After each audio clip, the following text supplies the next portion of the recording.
Wasabi Wallet. Unfairly private. What's going on, everybody? Welcome to the show. Another Friday, another episode of Why Are We Bullish? Got ourselves a killer panel, a largely British panel. 2/3 of that British panel mostly made it here on time, and we're fully prepared and ready to go. So it should be very exciting. Everybody is already here now. They're all backstage, ready to go. But as we know from Why Are We Bullish, anything can happen. So I defer to my friend Bill here. We'll do it live. Okay. We'll do it live. Fuck it. Do it live. I'll write it and we'll do it live. Thing sucks. If you haven't already, make sure you like, subscribe, share. All those things really do help. I hope you're having a good Black Friday. The biggest sale that I've seen today is Bitcoin itself. So I hope you're stacking some extra sats on this fine Black Friday. Don't be spending too much money, folks. That's too much for an opportunity cost. Of course, as always, I am Ben with BTC Sessions. This is your daily session.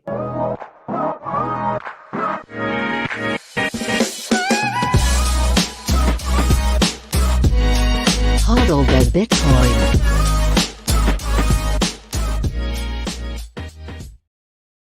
Before we bring in our panel, let's take a look at where we are in the market right now. Bitbo.io dashboard, we're sitting at $55,081 per coin. A single US dollar will pick you up 1,815 sats. 89.92% of all Bitcoin have been mined, 90% within the year. Only 2 sats per byte for the next block. Wild. 1 sat per byte will do you if you're willing to wait more than half an hour. Not too bad. Sponsors the show, of course. If you're stacking sats in Canada, Shakepay is the way to do it. Super, super easy. No deposit fees, no withdrawal fees. The spread is super thin, so some of the best rates in Canada. Also, they've got a $30 referral right now. So if you sign up using the link down below and spend your first $100, they'll give you $30 for free. And if you refer a friend, you guys both get the same deal. And then you get to shake your phone for free sats every single day. If you get on a streak, that number goes up too. So check them out. Links are down below. Of course, if you're in a pinch and you need to get your hands on dollars, but you don't want to sell your Bitcoin because taxable event and you don't want to be buying back in at a higher price, you can check out LEDN.io, deposit Bitcoin, get dollars to your bank account within 24 hours, pay back the dollars, get back the same amount of Bitcoin. That's the important part. They do have savings accounts, of course, for Bitcoin and USDC. And if you're feeling mega bullish, B2X is there for you. I live on Bitcoin. Bitrefill helps a ton. Every conceivable gift card you can imagine in a ton of different countries, you can pay via Bitcoin, on-chain and Lightning, and you're in stats pack as you shop. So check them out. Keystone's got their Black Friday thing going on right now. You guys know these air-gapped, beautiful hardware wallet. You can use it in a multi-sig, works with Blue Wallet, Wasabi, Spectre, Sparrow. Tons of great stuff. And yeah, 20% off. Check them out. Links are in the show notes. And finally, if you're backing up any important hardware wallet or software wallet for that matter, get it in solid steel. Paper doesn't always cut it. You know, fire damage, water damage, all that stuff. BillFodl, privacypros.io. And that's linked down below as well. Enough of my rambling, though. Let's get our friends in here. We've got the man, the myth, the legend, Bitcoin Gandalf. We got Glenn Hodl, and all before I bring in the other guests, you guys will have a hell of a time telling who's talking. So good luck with that. We also have Galactic Hodl, and we have the man himself, Mr. Peter McCormack, who was super punctual and fully prepared for this. Thank you all for being here. Let's just do a quick down the line and get some intros on behalf of yourselves so people know who you are, what you do. Gandalf, let's start with you. Little intro, please. What's up, everyone? Yeah, I'm Bitcoin Gandalf. I guess like related to Bitcoin, I work at Brains and Slush Pool, helping them out with social media. And then I'll keep my fiat life private. Awesome. Yeah, that's me.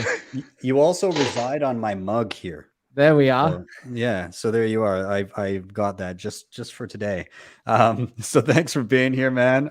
Glenn, how about yourself? Any little intro, or are you just keeping that private? No, I mean, it's hard to know what to say really, other than yeah, one of England's greatest ever footballers turned shit poster and some very average charting. But yeah, representing the British here today. That's great. I'm super happy to have you here, Peter. Welcome Yo. to the Hi. show. Punctual as ever, fully prepared. Definitely not looped up on CBD and other things to put you to sleep. How you doing, man? Yeah, I'm good. Glad to get out of bed for this. I'll be known as Mura Hodl this evening to celebrate the Slovenian giant of European football. That's fantastic. Well, I'm glad to have you, friend. And Galactic Hodl, how you doing, man? Good evening. Good to be here. Just grateful. Just having a beautiful time, and I'm showing up as kind of like a yogi, wild mystic, class of 21 Bitcoin. I'd say that like my expertise in the space is not so technical, but I'm coming at it from a background of prophecy and enlightenment. We'll get into that when I talk, I bet. But yeah, it's just been an interesting journey. Like I learned about Bitcoin, and then like a month later, I was running a node, and then you know, that's Jesus, that's I'm where you still go. not running one. Oh man, get on it. See, this is the beauty of kind of the cycles and seeing the difference from cycle to cycle, because you can have noobs that come in and the learning curve can be pretty quick if they get turned onto the right material, which is awesome. Also, you're on this show because I tweeted out, hey, we need some last minute people in here, and you tweeted out a pretty interesting topic, so I just shot you a DM, and here we are. So thanks for being here, man, and thank you all for being here. Everybody that's watching right now, of course, thanks for being here as well. I do see the chat starting to go. I will I'll pull in comments like this once in a while. Pete is a smuck. I think schmuck is what they Ooh, a hater. How original. But we will be pulling in comments from time to time. And if anybody's unfamiliar with how this show works, basically really simple. It's called Why Are We Bullish? Because we're going to tell you why.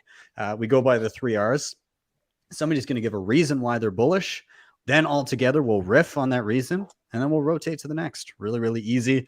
And I'm going to get us started off, guys. So I've got visual accompaniment to bring to my reason. My reason right now is the sentiment. That's why I'm bullish. And the narrative and how ridiculous it is right now of the bearishness across the board. Apparently it's because of COVID that Bitcoin dipped. I don't know if you guys were aware of this, but this is why it's down. According to CNBC, Bitcoin enters bear market territory as risk assets plunge on new COVID variant. Bitcoin tumbles as coronavirus variant seeks riskier assets are dumped. It retreats 20%, record joining risk asset sell-off. Bloomberg, again, down 20%, entering a bear market. Just so you know, guys, it's a bear market. Again, because of COVID.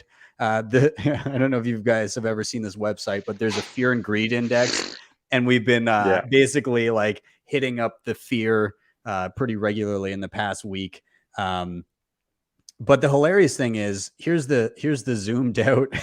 This is like over the course of the past year. We're literally up from this day last year, almost $38,000. 221% since this day last year, and everybody's like freaking out. It's dead. It's dead. It's dead. And it's so funny because the last time that Bitcoin quote unquote sold off because of said reasoning here would have been March of 2020.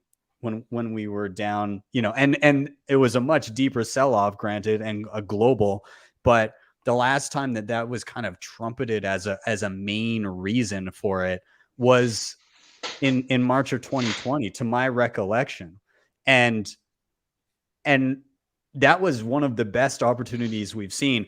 And to see us basically sitting around the price points that we were hitting back in April, May as highs when everybody was absolutely euphoric and excited. And again, I don't typically, my reasons are very seldom in and around price on this show, but just to see us sitting where we are and everybody be so down and kind of upset, other than like, you know, the the people that we're all kind of friends with on Bitcoin Twitter that kind of know what's up and are happy to stack cheap sats.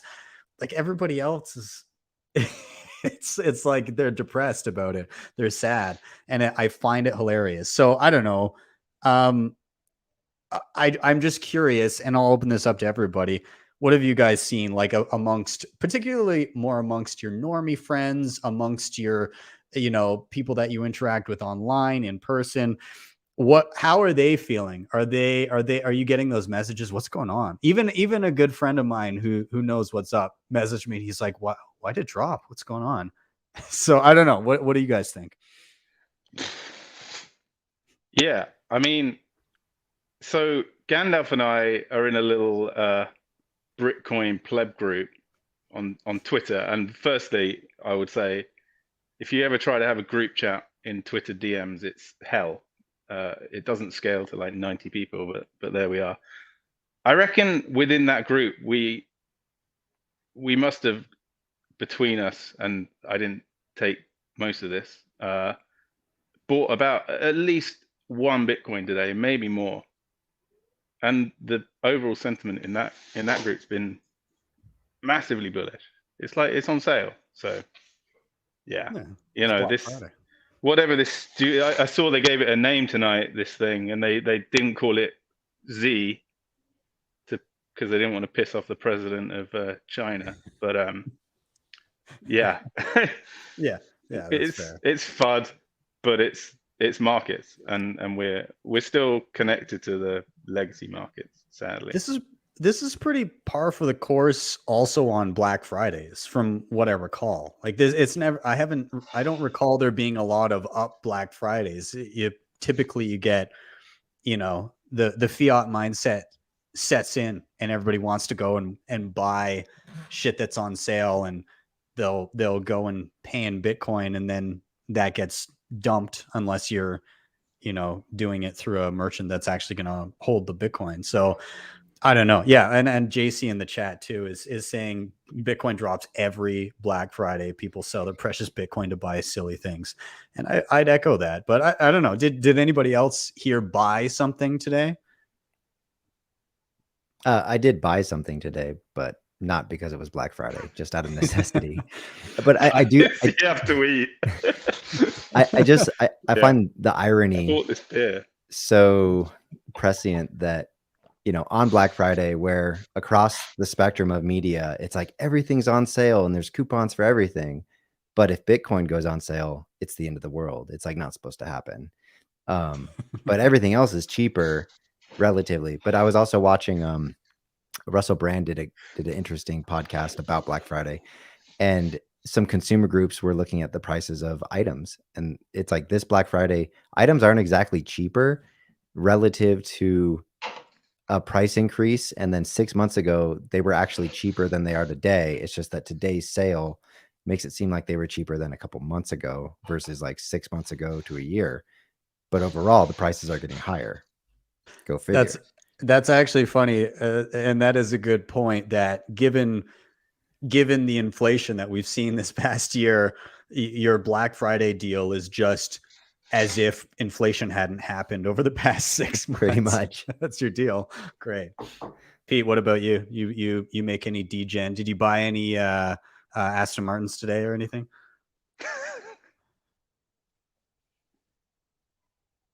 Is he cut? No. Oh, there we go.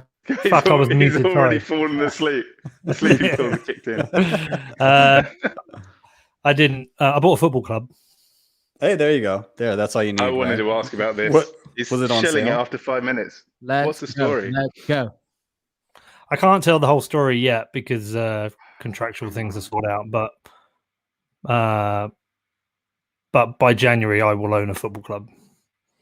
Congrats, man. Yeah. That's awesome. Mm. That is fantastic. Do you think it'll be profitable? Can you make it profitable?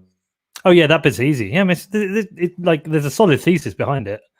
I think the profitability is easy. It's just trying to get promotion every year is the real challenge, because even if you have the best players in the world, it can still be hard, right? I mean, yeah, in any league, when you study football, there's people have come into football with loads of money at all different levels, and they haven't been able to, get a promotion for whatever reason. The manager isn't right, the team doesn't gel. Bit unlucky, but we're going to make them the Bitcoin Club. Should be fun. I was going to say, is there going to be some sort of you got to have some Bitcoin something all over there? Have you not seen the shirt I posted on Twitter that I've mucking around with? No, I didn't see it. Can I post something in here to you? I mean, yeah, there's a private chat on the side, and then I can pull it up. It doesn't have images. Let me send. If you send them the tweet. I find the tweet. Yeah, send them the tweet. Send the tweet, and then I'll share it on the screen. Yeah, that's find it. It goes back a bit. I wonder. It's not like the actual. Oh, here we go. It's not the actual design, but like it was just me mucking around with some ideas. Yeah, I chucked it in there now. Did you put it in? Oh yeah, there it is. Hold on. Okay, let's see this. I gotta. Okay, hold on. All right, so we got share. There it is. Beautiful. McCormack. Oh yeah. You got the Bitcoin on the sleeve. Okay. And in the shirt. Look in the shirt. Like, oh yeah. There we go. Yeah. So there's some more work that needs to be done. Like free advertising for Bitcoin. Yeah, it needs a name. All these football clubs, they have like the year they're established, but I think we're gonna have the block we were established in and some just cool shit like that. That's awesome. Yeah, there was some discussion as to whether it's going to be real Bedford or Real Bedford. It's Real, like Real Madrid. Like there's some fake Bedford out there. No, it's Real, like Real Madrid. Yeah, if you want to take it really to the next level, all your players need to be named Satoshi Nakamoto. You don't want to be Bedford Hotspur, huh?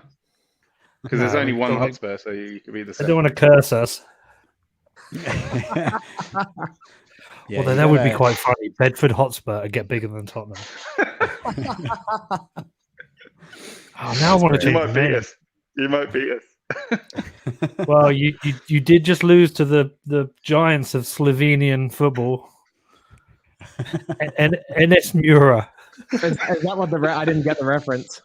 Yeah, it's a bit of a niche English joke here, I'm afraid, Ben. It's, isn't the winner the guy called the winner a plumber or something? I have no idea what's going on. I turned off by that point. Yeah. Ben, just to explain it, basically Tottenham are cursed as a team. It doesn't matter who they have managed them, whatever they do, they're always shit. And then occasionally they nearly get good, but then they always choke, whatever it is, whether it's the league or the Champions League. They have actually got one trophy in the cabinet at the moment. I found this out today. This is a fact. Do you know this, Glenn? The Audi Cup? No, they've got the under 16 league. No, they are the under 16 female champions at the moment. That is a fact. But they're but they always make out like they're a big club. But they're not that shit. This makes me sad. In the 60s and the 70s. This makes me sad because it sounds like my local hockey team, and they won a Stanley Cup back in like the 80s, and unfortunately they haven't done anything since. They almost won a Stanley Cup in like 2004, and everybody got all jazzed up about it, and then they lost, and everybody just goes to the games and is sad now. And so that's I don't know. I'm disillusioned from that, from years of having a crappy local team just barely make it. So it is what it is. Yeah, exactly. I was gonna ask on the to wrap up the sentiment thing here before we get into Gandalf's reason for being bullish, but is like every Black Friday when I'm looking at stuff, I typically never there's nothing good to buy. I did get one thing today. I did get the because I don't know, Bitcoiners. I do like having Bitcoin shit on my shelves and books and stuff like that. So I did get the print copies of Bitcoin Magazine. That was the one thing that I got today. But I did pay with a credit card, so I didn't spend sats on that. So I don't know. Like it's originally Bitcoin Black Friday was kind of a big deal because people were excited about spending their Bitcoin back in like the Roger Ver era. And now it seems like not anti-Bitcoin, but it seems like it's counter to the current values of Bitcoin, that most people, unless they're like actively living on Bitcoin and it's something they were going to buy anyways, you know, Bitcoiners aren't really a culture of like, let's go spend a shit ton of money just cause. Like, do you think that Bitcoin Black Friday will continue to actually be a thing that gets much attention, or do you think it's just going to be gone? I didn't even know what is Bitcoin Black Friday. I didn't even know that was a thing. It is a thing. There's a website. There's literally a website. I'm gonna pull it up. Oh, Pete? Is this where you're selling the ticket, the Metallica thing? I'm not selling it. Okay, sorry, not you. I'm not like a mercenary. They're selling it to raise money. For charity, right? Yeah, it's for charity. I didn't know the fucking price. I was like, no one's gonna pay that to hang out with me. Oh, they might. Come on, it's why don't we tell ridiculous. people what How it much is? is it? It's $21,000 to go to watch Metallica with Pete in Las Vegas, but the money goes to charity. Some guy was tweeting. It was like somebody tweeted thinking it's like me. I'm charging it, and I'm like keeping the money. But the real question is: are you going to give them a wristy in the stands, or is that? No, I'm a taken man. Well, that's fair, I guess. Unless she buys it, she should buy it. Really? Yeah, that's fair. There you go. Well, I mean, Look, yeah, I think there's a market for Bitcoin stuff. You know, good, well thought out Bitcoin stuff. I got some here. I'm wrong way around. Nice magazines.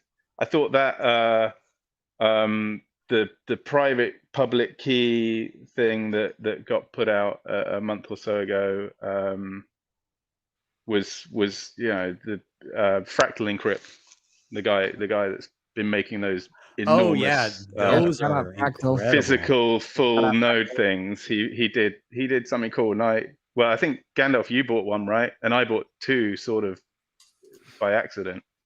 Yeah. And I bought them with Bitcoin because you had to, and then replaced it.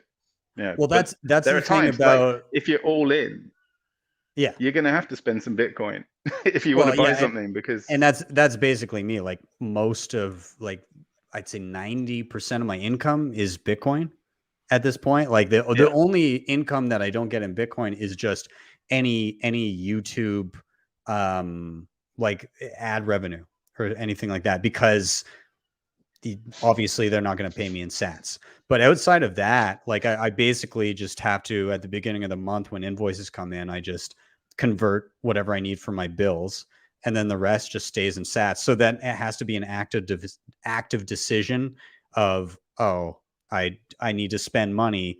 Do I need to spend this? And so it adds like a pain point of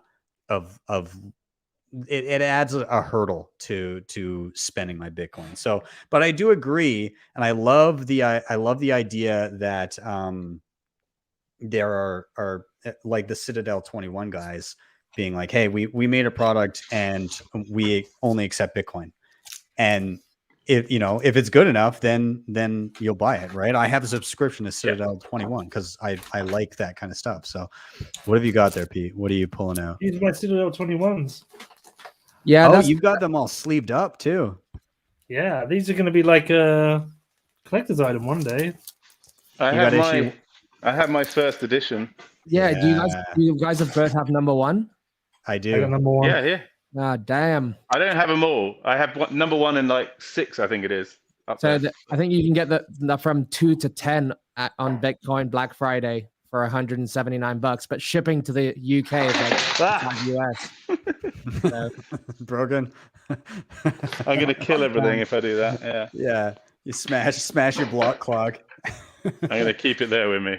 Yeah, they do have like block clogs on sale. So there is some good stuff on there, but yeah, like again, it's not, Bitcoiners aren't really huge consumerist culture, so you pick and choose, I suppose. If you're already but- thinking about getting something, then it's nice that you've got a little bit of money off today, and you might help you pull the trigger. But I don't know. I don't go shopping just because something's cheaper than normal. I just buy stuff whenever I need it. Yeah, It gets to Black Friday, and I've already bought everything I needed, so I don't end up buying anything really. Yeah, I'm lucky enough that on occasion I get free shit sent to me, so that's that's a nice little bonus from time to time. But yeah, I don't know. Either way, I it was a short topic. I think I'm just gonna wrap this one up because who cares? But let's keep going with this. Everybody in the chat, keep those comments coming. By the way, I will start pulling up more now that it's not my topic, but order has changed because Gandalf dropped out. So he's back. I see him there. Yeah, that was my fault. I clicked the wrong button. No worries. But Glenn, is it cool if I go with you next for your reason for being bullish? Pressure. So yeah, I mean, it's funny that we've yesterday it was looking pretty bullish, and then wake up this morning and like price is down, so we're not bullish about that. But I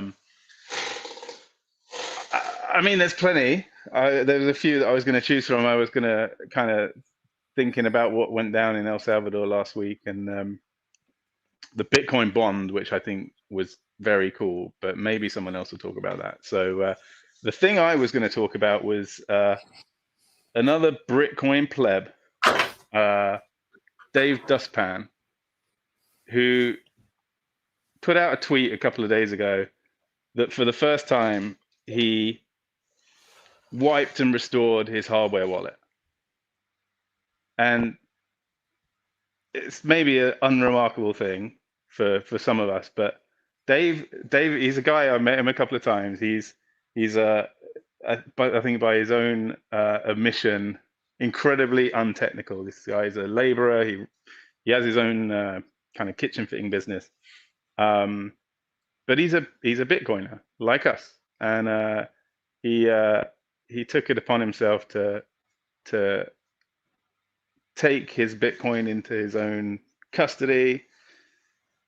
He figured out what he was doing. He wiped his device, put back his seed tray, restored everything, and yeah, I mean, he got a lot of love for that on Twitter. Wow, this is wild. As a, I hope you're being serious there, Pete. I do. You know what? I appreciate that because there's a lot of people are scared to take those steps. Like I imagine. I'll tell you why. Yeah, you comment, but I'll tell you why that makes me bullish. But yeah. No, you tell me. I want to hear it. No. Yeah. So the reason is that we should all be doing it. Like, and I get some DMs, and I got a DM a couple of weeks ago from a guy saying like, everyone talks about it all the time, but why can't I just leave all my coins on Coinbase? And the answer is, yeah, look, hopefully you're going to be okay if they all stay on an exchange, but you're probably, you're taking this risk. And there's no reason not to, and it's not as scary as people think. And the fact that we've got people out there who have got to the point in their kind of Bitcoin journey where they've bought some, they've seen the price go up, and they've decided that they're gonna actually take things into their own hands and make sure they can keep hold of these. I think that's pretty bullish. I do love seeing, especially like you're describing this guy as somebody who's he was kind of scared of the steps previously or was hesitant. Completely. Yeah. Okay. Yeah. I think a lot of people get surprised when they actually just try for the first time, right? They it's magical. It Yeah. is that first time that you're like, oh my God, what what am I doing? And you wipe a hardware wallet and then you use the words and you type them in. You're like, there's no way this is gonna, and then the money's there. And so I think that's a huge step for a lot of people, like just taking self custody. And you were talking about leaving money on Coinbase or on an exchange. And people initially jump to, oh well, the odds of the exchange getting hacked and losing all my money are slim. But I'd say the bigger threat there is somebody actually getting your password, like being able to access the account, like SIM swap, all that kind of stuff. Because oftentimes in those situations, you're not covered, right? Like there's a lot of exchanges will have some type of insurance if they're at fault. But I've heard horror stories of, Coinbase users, other users of different exchanges where it's like, oh, clearly you were negligent with your passwords or whatever happened. We're not at fault. So you're not covered for that. And somebody accesses their account and just sends the money out. And it's not that the exchange had security holes. It's that the individual, maybe their password was on, it was leaked on another website and people just tried a whole bunch of exchanges to see if they had an account there, or maybe there was a SIM swap or something like that. And unfortunately, in those instances, you just kind of shit out of luck. So it's a lot easier for your passwords to be, leaked in some dump of, I've had it happen to me where not an exchange, but where I've had a password leaked and I stupidly had the same password on like Twitter or something and on my email. And so I had a couple accounts compromised. Somebody locked me out of my Twitter for a while, like 4 years ago, and was trying to blackmail me for money. And I luckily got back control of my account, but like that shit can happen. And it's more difficult to gain access to your Bitcoin if you're holding your own keys in a custodying your own keys and doing it with a hardware wallet that is kept safely and you have a backup safely somewhere.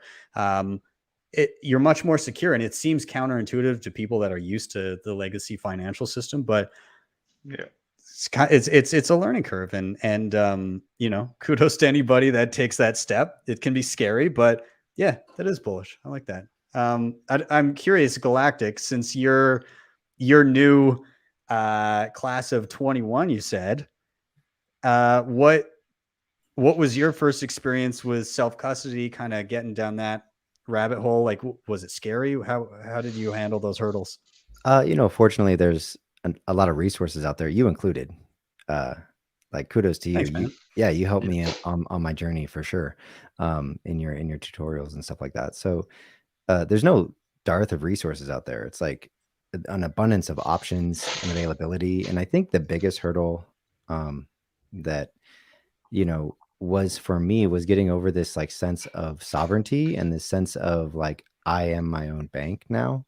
Like I am fully responsible. People don't like to be responsible for a great many things in their life, but to then ultimately take responsibility for like the wealth, and all that entails and all the ways that manifests, as Bitcoin can become like that, placeholder for anything that holds value in your life, to be and ultimately take responsibility for that. That was, for me, I'd been looking for this for a long time. And so it wasn't that hard of a personal step, but as I've gone on to orange pill other people in my life and friends and stuff like that, as I explained to them, like, hey, you want to get this off the exchange, you want to take your own hardware wallet, and they're kind of like, well, how does this all work? Why do I do this? And I'm just like kind of like passing the baton of like this is you taking charge of your life in a huge way, and it will begin to permeate your being in the way you act, the way you think, in all these ways, as I think every Bitcoiner can truly espouse to. But I think that's like the biggest hurdle, is really just like the gravitas of like, no one's holding your hand through this. There's no marketing team on the other end. You fuck this up, you kind of fucked up. But hey, at the end of the day, like, you But if you get Before it you press right, send. you're there. Yeah, exactly. You are the keeper of your destiny now. Yeah, it's pretty heavy the first time you dive into it. I don't know. Like, I mean, Pete, when did you first kind of self custody for the very first time? What was your All first? Pete's coins are on Coinbase. A couple of weeks ago.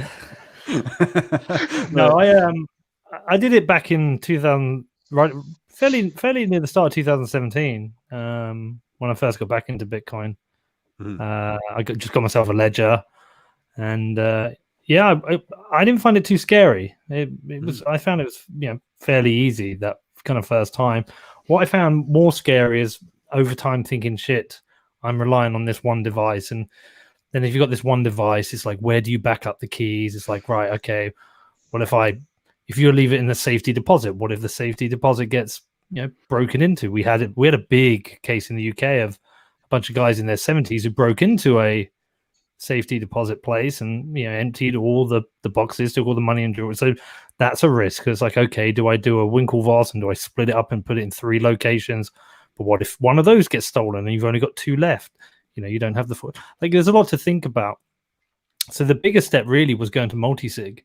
That was a much bigger step. How do you like it? Is it like you've digged around? You've used ledgers before. Are you using like multiple different types of devices now? Yeah, I've got a Ledger, Trezor, and a Cold Card, and I use them on my multi-sig. And that I put off for a while just because it felt like a lot of effort. Because you're like, okay, now I've got like multiple keys. I've got to put them into multiple locations and yada yada. But like when you actually do it, it's a lot easier and a lot simpler than having a single hardware wallet because you don't actually have to back up your private keys because you've got 5. It's a 3 or 5 signing. If you lose one, then you just swap that one out. So it's a lot less to worry about with the multi-sig. It's just a big step, like to get your head around what it is and how it works, and whether you go with Unchained or Casa or do it yourself. I mean, I couldn't do it myself. I had to go through a service that taught me through it. It has a UX for it, but I think self custody it isn't that big a deal. If someone emails me, I'm like, just buy a device, send yourself $10, write down your seed words, wipe it, reinstall it with your seed words, and that $10 magically there. So now you understand it, and then just make sure you back up your private keys and hide them somewhere really good. I mean, maybe just because I've been doing it for so long, but I mean, I'm pretty sure I did it within a couple of months of getting back into Bitcoin, early 2017. Yeah, I think it's easy for us to underestimate what that means to someone that is used to having a bank, having someone you can call, having banknotes that you can stick in your drawer or whatever. We shouldn't play it down. We shouldn't play it down because everyone should be doing it, and it is daunting. It is like whatever you say, Peter. It is daunting. Yeah, it comes down to the person, though. For some people, it's no big deal. They can get onto self-custodying quite easily, and it doesn't seem like a huge deal to them. Maybe if you're more tech savvy or you just understand that aspect of Bitcoin when you go to do it. And then there's other people who are like technophobic, or they just aren't good with technology, or they don't have a lot of self-confidence. And for them, it's a huge step. So I really think it just depends on the person. It's not that like self-custodying is this hugely amazing, incredible thing on its own.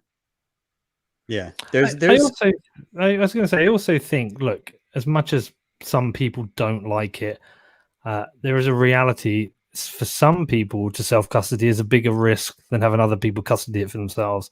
Like my dad's a perfect example.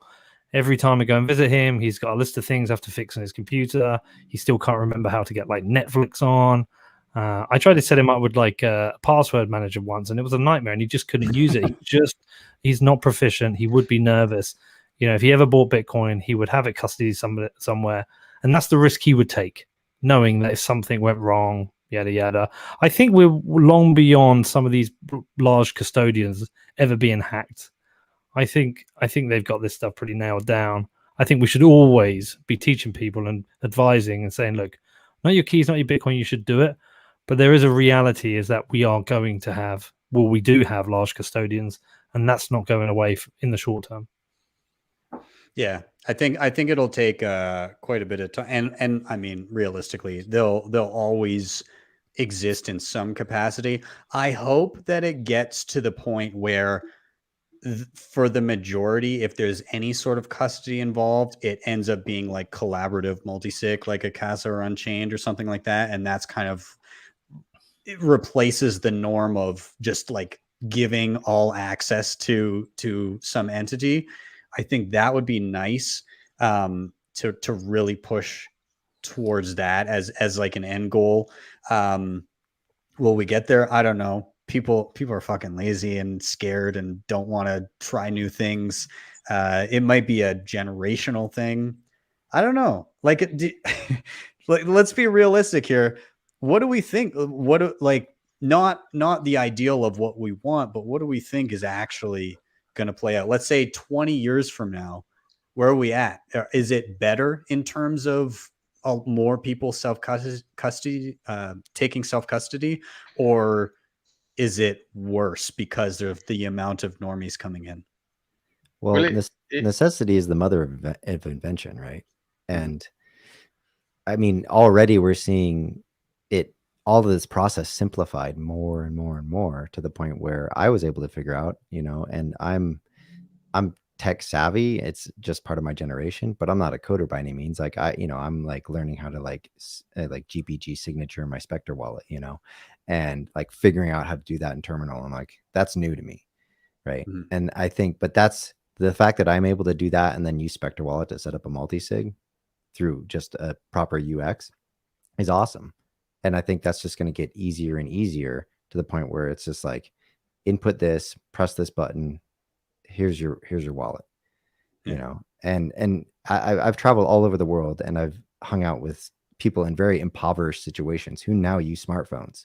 And look at El Salvador now, as that population is picking up and, starting to, maybe they're walking, they're not running yet with Bitcoin Lightning, but they're certainly picking it up, and that will only evolve with time. I have faith in our ability to do that.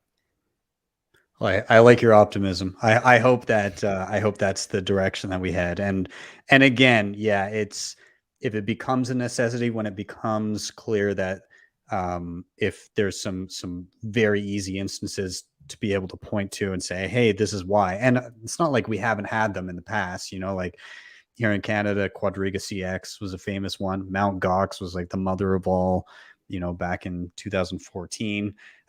So there are instances of that, but I think it becomes real if you ever see like a state clamp down and take the funds of an exchange, like as obscure. 102, right? Yeah, exactly. As a even if it's really obscure, and it's some country where the mainstream news is like, well, it's just this place, like it's even if it gets played off like that, I think it will be, it will perk up some eyebrows if something like that were to happen. But don't let it. If you're watching this, self-custody, get a hardware wallet. It's not too hard. I got lots of tutorials. So let's keep this thing rolling. I'm going to move on to our next reason for being bullish. I'm going to mix it up a little bit from the order I said before. I'm actually going to go to Pete next, and then we'll take Gandalf, and then we'll go Galactic. So, Pete, what are you excited / bullish about this week? What has your eye? What's on your mind? You're muted. Pete, you're muted. Control D. Sorry. Yeah, so whatever happens with the price, I'm bullish because like we are at like $54,000, $53,000, and only a year ago we were at $10,000. So like price wise, we're not going back to that. Yeah. So it sucks for anyone who's new, who's maybe like come in the last few months and bought quite high, but like 95% of people who've been here for long enough, that like we're at $54,000 of Bitcoin. I remember times where people were saying, will we ever get back to 20,000? And we did. So price-wise, we're really bullish. The other thing that's making me super bullish is like the volume of unbelievable news that you're seeing nearly every day is incredible. We had some big things happen in 2017, but like nothing like this. It's like every single day, it's suddenly like Odell Beckham Jr. is getting paid in Bitcoin. Some bank in Switzerland launching a fund. Some bank here is allowing people to custody Bitcoin. You know, it's just a constant stream of big news. It's like we're really starting to kind of cross the chasm now, and Bitcoin is just a part of life now. It's like you don't go. Nobody ever asks you. You know, if you mention Bitcoin, they're like, "Huh, what's that?" Everyone's heard of it now. They might not understand what it is. And I'm also I'm feeling like we're starting to see some shift in the narrative with the mainstream. So, you know, we're starting to see some better reporting regarding Bitcoin Limited, but we're also seeing like the flip side is that we have all, you know, nobody's believing any of the bollocks that's coming out of government anymore. It's just like a constant stream of bullshit, and everyone's like, "Huh, what is this bullshit?" So I feel like we're at that point now where we're going to look back to this year and go, "Wow, what a massive year this was! Look at everything happened. The Bitcoin went to this price. You know, all these sports people took on Bitcoin. All these banks started accepting Bitcoin." So I think the reason to be bullish is because it's been an unfucking believable year of non-stop amazing things. We have a country on Bitcoin. We have Tesla with Bitcoin. There's just the only reason to not be bullish is because you're annoyed that the price isn't still at 69,000 or it hasn't gone up every month continually forever. But it's never done that anyway. So I think there's just so much to be bullish about. It's not like one thing. It's just the stream of amazing stuff that's happened this year. It's funny because you take any one of those stories, even just like an individual, public-facing individual taking Bitcoin as payment, and you take that story and you drop it in the middle of 2014, 2015, it would be like Reddit, you know, which was where everybody went at the time, but Reddit would just like explode and it would be all anybody was talking about. Now it's like, whatever, some guys getting paid in Bitcoin. Okay, cool. And you talk about it for a day.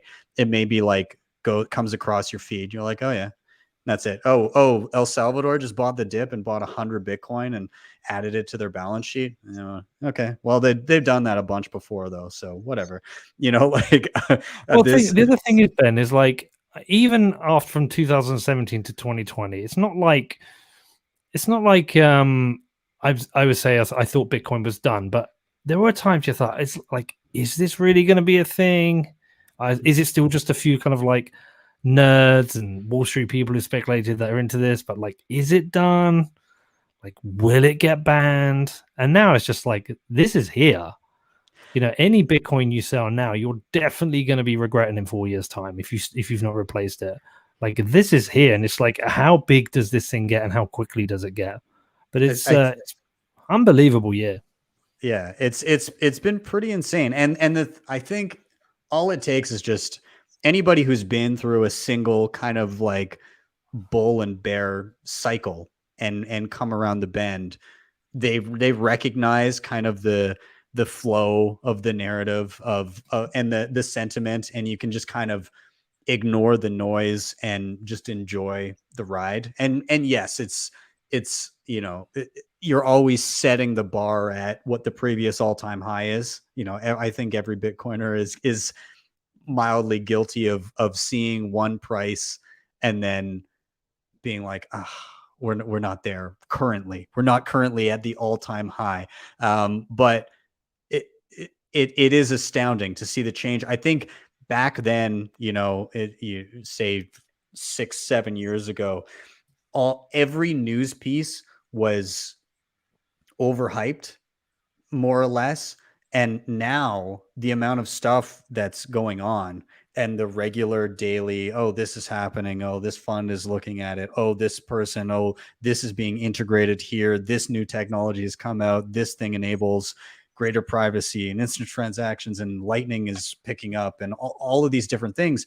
I think it's underhyped. I think people are underappreciating how insane everything is. Again, if you went back to 2015 and you were like, hey, JP Morgan has a price target of like 150 grand or whatever, or a country has a legal tender law for Bitcoin, or, you know, anything, people would have, their minds would have been blown. And it's not to try and dominate, but just another thing to throw in there is like another interesting measure is who the biggest critics are.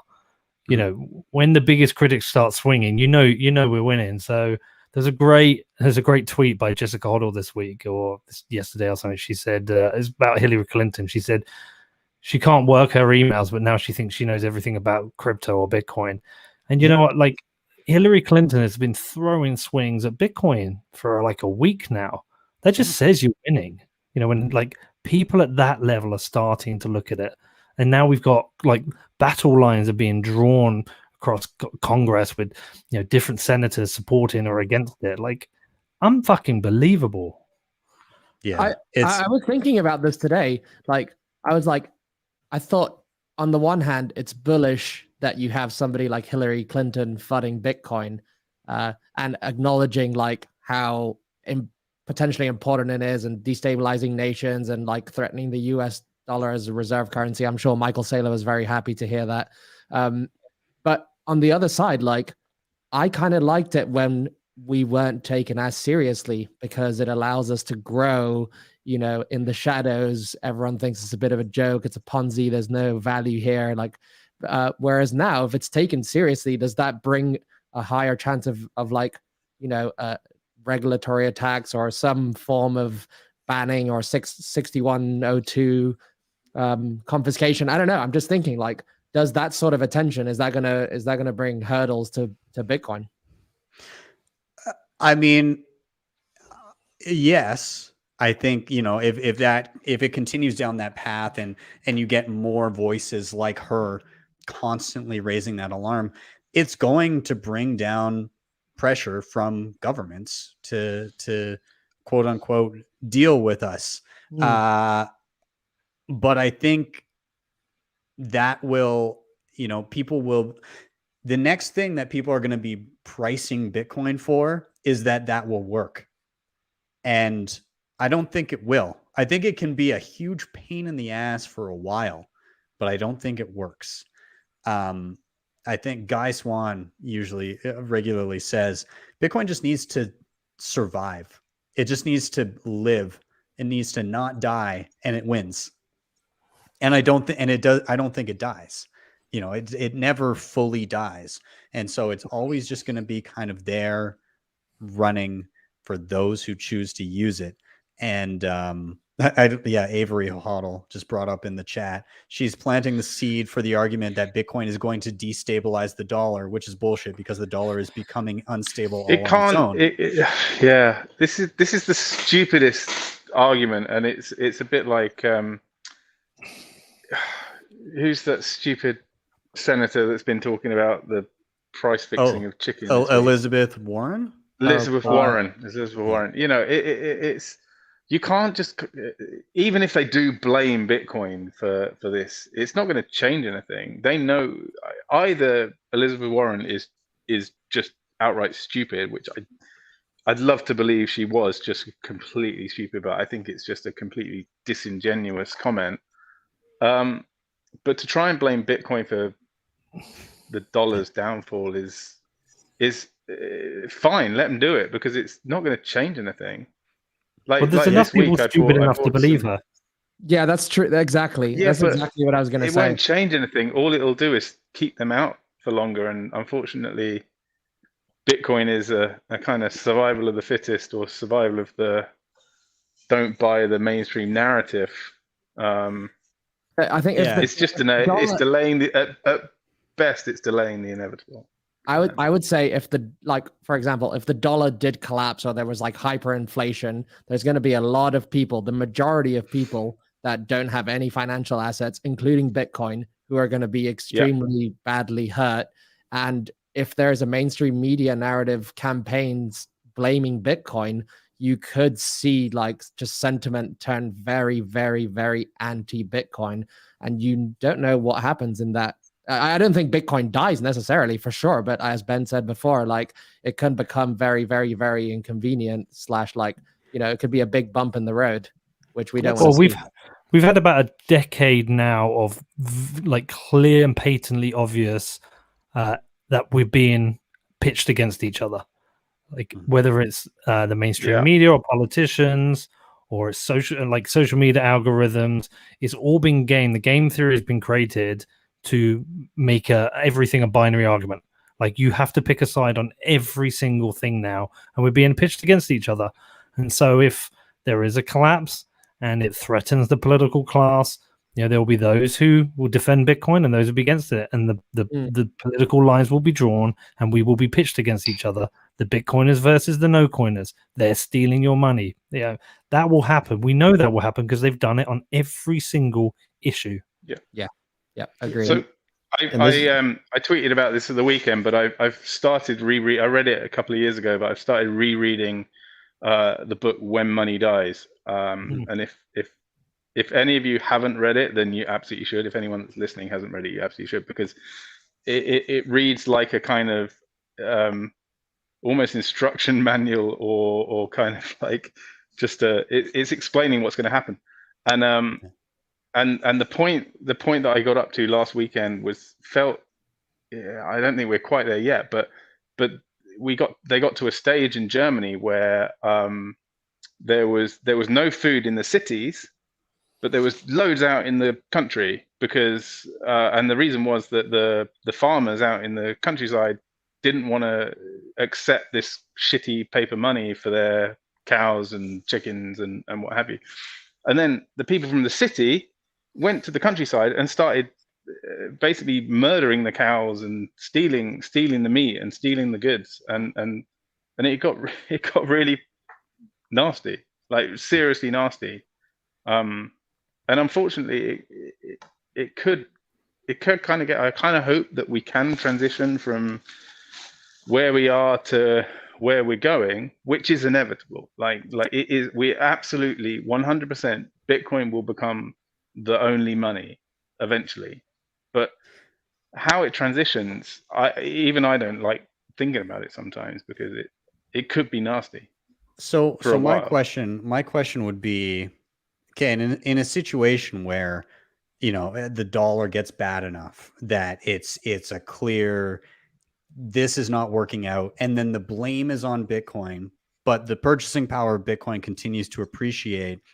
The people that are sat there that are saying my wealth is evaporating, or I just have none, they've effectively got a choice where either they listen to the talking heads that are saying the Bitcoiners are stealing your money, and we need you to have faith in the dollar and keep using it, and because they're going to want people to continue to use the fiat currency, so they'll have the choice of listening and holding on to that and trusting that they're not going to get burned by doing so, or not using the dollar anymore and starting to use Bitcoin. And what do you guys think will be the natural response of most people? Do you think that they'll listen and hold on to the currency that keeps on being devalued, or do you think that they'll start to demand, even like under the table, if let's say you're not allowed to transact in it, do you think by default under the table they'll be saying, no, I want to get paid in Bitcoin for this, I want to get paid in Bitcoin for that, even if they still buy into a little bit of the narrative of this is stealing your money? Yeah, it's a tough question. I mean, if people truly honestly feel that they can have a store value that honors their time and energy, even like that is like, they will gravitate towards that. That is such a strong magnet towards, people want to survive, and people want to survive more than the masks they put on more often. And so whether they're outwardly expressing, support for the systems of the state and whatnot, inwardly, I believe this is happening right now where, I mean, does Peter Schiff own any Bitcoin? I fucking bet he does. Nope. Come on. I really don't think so, but I don't know. I think people's capacity for duplicity, especially from a fiat world system, has been maximized, and that duplicity carries over into a Bitcoin system, and that they will, if it's in their best interest to lie about their fandom of Bitcoin, then they will. But nonetheless, you just have to be unless you're completely oblivious to yourself you're going to be attracted towards Bitcoin. Yeah. Also, I- great fucking quote. People want to survive more than the masks that they put on. That's great. I like it. I like how optimistic Galactic Hodl is. I think I'm a bit more of a pessimist than he. Like I've just seen so much self-sabotaging behavior from people that, you know, even if it's the clearly the wise choice to operate in Bitcoin, I think often people just like will screw themselves over because of some ideology they hold or some view of the world that they hold. Like you've got like communists holding Twitter spaces saying that like we should go back to barter economies and stuff. Like so, or you know, just a general Stupid like people. socio-political movements that I won't name here, but like, you know, what Pete was saying before is like it's black and white. You pick a side and that's your side, and then you fight against each other. And I don't see like that really changing at all. So I yeah, guess Gandalf, that's like the conviction that, I mean, I've developed in Bitcoin, where like people right now are just scrambling to and fro. They're looking for some sort of grounding rod to anchor them to reality. We live in the post-truth world, and we live in a world that, you know, nuclear war is like pasted across the media every other day. Financial collapse is pasted across every other day. Now we've got a pandemic every other day. Fear, fear, fear, fear, fear. People are craving something that just gives them, you know, like I said, that anchor to reality, something that they can be like, cool, well, at the end of the day, I'm human on Earth, and I've got something, a vehicle to move me forward into the future that I can like believe in.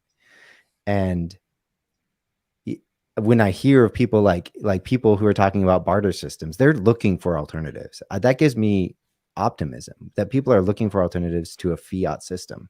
Now, ultimately, I believe in the signal that Bitcoin is, that will, you know, penetrate through all the noise as people are searching and scrambling. I hope There's so. there's something we need to consider with this, though. Well, a couple of points. Firstly, I don't think it's got bad enough yet. Yeah.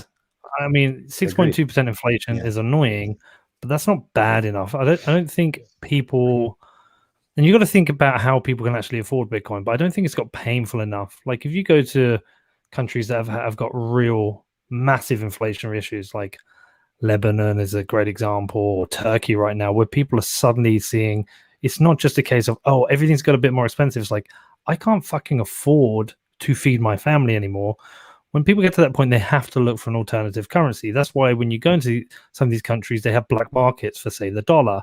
You know, if you go into, I went to Venezuela, like there are 5 currencies that people use there because they have to find an alternative, and it becomes something people like everyone is talking about. And then the idea spreads. It's like, okay, the bolivar is so bad, you really want to hold dollars. You need to get dollars, right?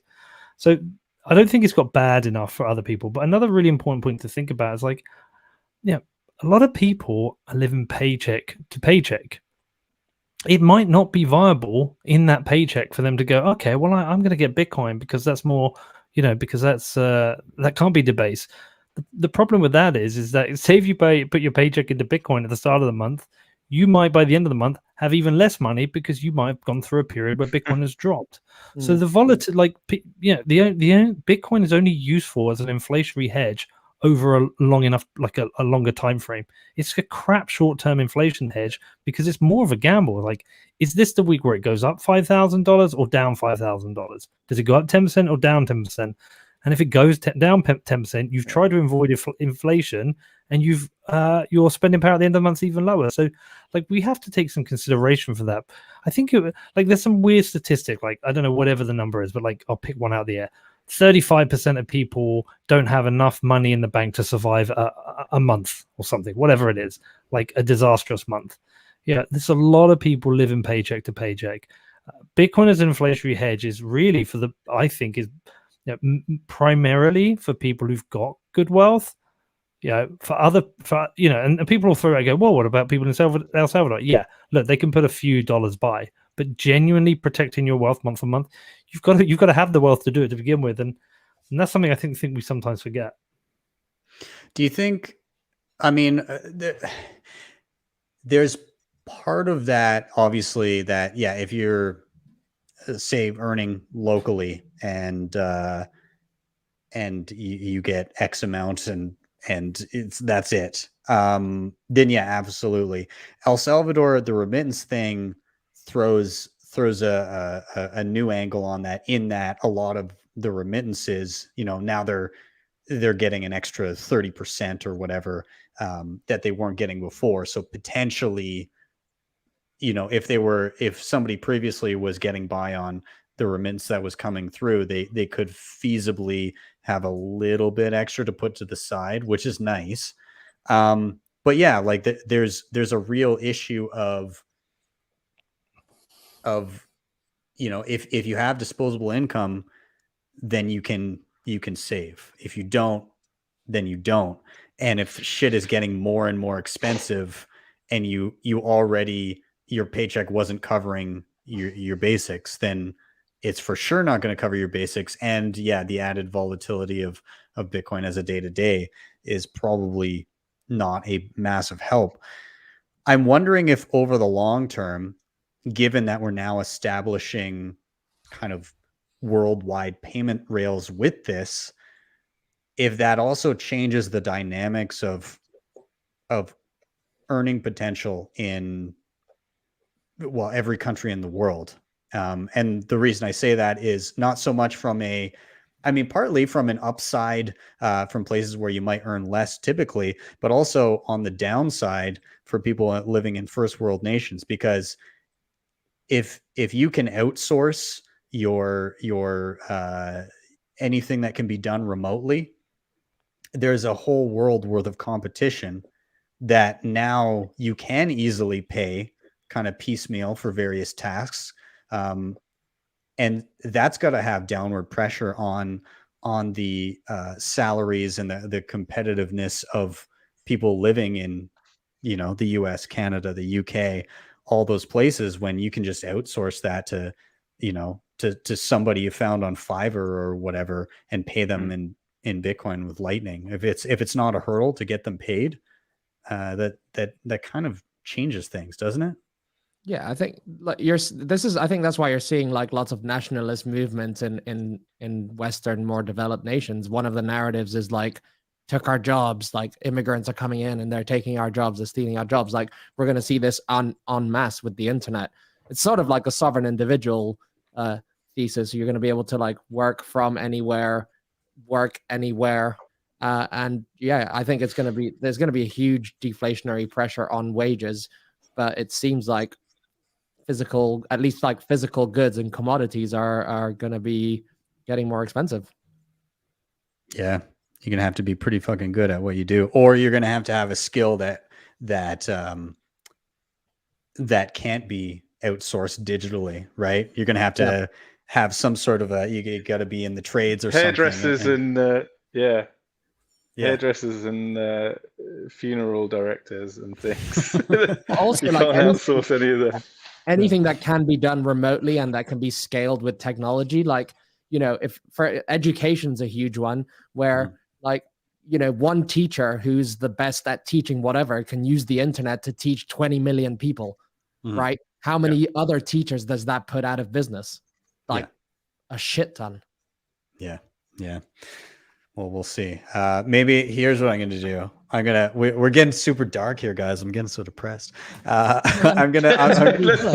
need to be bullish. We've got to be fucking morbid. Yeah. That was all off the back of Pete saying how amazing of a year it's been. That's I know. How did we get down this rabbit hole? But you know what? It has been for Bitcoin, but it did make me think.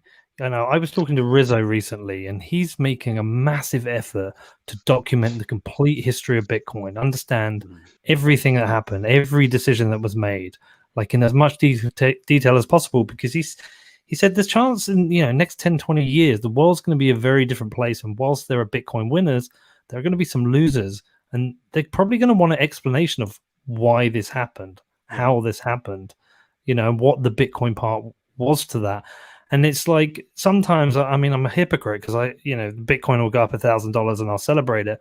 But it does keep, like, it is something that I'm thinking about a lot at the moment. It's like, what does this mean? Like, what does hyper Bitcoinization really mean? What's going to happen?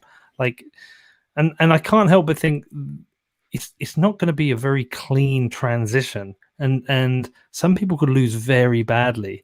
And I don't know if in the short term the net result might be mainly shit. Eventually long term, if our thesis is correct, great. But there might be this really shit period in the middle. Yeah. But let's I talk about agree. something positive. I agree. I think that's right. But yeah, the transition, that's the big question mark. I think in the end, like once it's established, it'll be a positive thing for humanity as a whole. But getting there, that's going to be the tough bit. And I Yeah, agree. it's kind of like purging This all the fiat bullshit. Yeah. Like I get asked a lot as I'm talking to people about Bitcoin, and I have like, because Bitcoin's relatively new to me. A lot of my community is very new to it, so I get to kind of interact with people who are, they've heard of it, right, but they're not deep down the rabbit hole, so to speak. And one of the things is like, well, how do we get more equality in the world? Like, don't just a small percentage of people own Bitcoin versus everybody else, and isn't that just repeating the same problem that we have now with wealth disparity? And one of my answers to that is like, well, the fiat system created that wealth disparity in the first place. Yeah. Like moving away from that, like it's not going to be an instant fix. Like we're already seeing the wealth transfer happen to a great many people, and it's a grassroots way, like where Nigeria and El Salvador, like these people that otherwise have no access to any wealth around the world, aren't able to generate and save for themselves. But that I agree with Peter, like that transition is probably not going to be pretty by our standards of like what we would like to see in terms of unicorns and rainbows for the new world. But it's going to be beautiful in the sense that like, wow, look at that other fiat institution fall. Like that's ugly and awful in its process, just like the destruction of a building. But now we have space for something new to grow. Yeah. It's kind of, the fiat system could fix itself, but they're worried about the pain of doing so, right? Like the pain of pulling away that punch bowl and getting back to reality. And they've gotten into this mindset of we can just postpone it forever, or like kick it down the road for somebody else to deal with. And it's that aversion to tiny bits of pain that have built up so huge that a dose of reality like Bitcoin dropped on the world is going to cause a lot of pain in order to get us back to some semblance of sanity in the world of where value is actually placed, and all of the fake value will just kind of disappear. It'll just evaporate, and that's going to be tough for people to stomach, because a lot of people are fake wealthy. They think they're wealthy, but they're fake wealthy, and it's all going to evaporate. But some of the less fortunate, as you're saying, some of the countries that are cluing into this because they have no better shot at changing their fortunes, they'll be some of the benefactors of this. And that's going to be really tough for some Western nations to stomach. Some of the higher up nations out there, that's going to be a tough pill to swallow. So we'll see how it plays out. But regardless, I'm going to wrap this topic and I'm going to toss it down the line. Let's get Gandalf out the gate here. We'll shift to you. What has you feeling bullish this week, my friend? Great. Yeah. So I've just been down to El Salvador, actually, I was there for Bitcoin week and had the massive pleasure of like hearing the announcement about Bitcoin City and the Bitcoin bonds live. And I think this kicks off an interesting round of game theory on the nation state level, both from like a financial aspect where, if the Bitcoin bond goes well for El Salvador and for those that buy the bond, you could see other nations trying the same tactic. And on the other hand, also you have like a nation that's trying to embrace the values that a lot of Bitcoiners have, both like, I guess, politically and socially. So when we were down there, El Salvador sort of canned all their like vaccination and PCR test requirements, even though they apparently have a lot of COVID. So I don't know if that was related to Bitcoin week or not, but obviously a lot of Bitcoiners lean that way, and so they were very happy about that. But you also saw like Bitcoin City with the tax levels. Again, a lot of Bitcoiners appear to be libertarians. They they say taxation is. I'm not saying I believe that or don't believe that. I'm just saying that that's just the general the the general view of a lot of Bitcoiners, it seems. So you see like Bitcoin City with basically zero taxes other than the 10% VAT. And that's going to be attractive to a lot of people who are now going to think like, you know, my country's locking down again, or my country, you know, is going into even more debt to stimulate the economy because of coronavirus. And now I'm going to have to pay even higher taxes. Like suddenly having an alternative like moving to El Salvador or moving to another nation where you get treated better is a reality. And I think it's awesome to have those options and to be able to leave where you are if you're not being treated the way you want, and going somewhere else where you're feeling a bit more valued and welcome than where you're coming from. I don't think that these bonds are priced in on a global level of the value of Bitcoin, because 5 years out, if everything just kind of it gets kind of out the gate, and again, like I'd rather just own Bitcoin. Yeah. But let's say, you know, some people, they go ahead and they buy these bonds from El Salvador, and that Bitcoin, you know, half of it goes into Bitcoin mining infrastructure, so on and so forth, and the other half is used for Bitcoin purchase of Bitcoin, and it gets locked away for 5 years. And after that 5 years, it's a 6.5% annual coupon on the bond. And on top of that, after 5 years, half of the Bitcoin appreciation gets paid out to bondholders every quarter. Yep. And so, given that in the history of Bitcoin, there's never been a 4-year period that Bitcoin has been lower on one day to the next in any 4-year period for its entire history, I don't think that the world is currently pricing in the implications of that later, because as it starts to come to that 5-year mark where those payouts are going to start happening to those bondholders, how many other nations are, and even just the raise, like if $1 billion goes into this bond, how many other countries are going to look at that and be like, holy shit, fuck the IMF?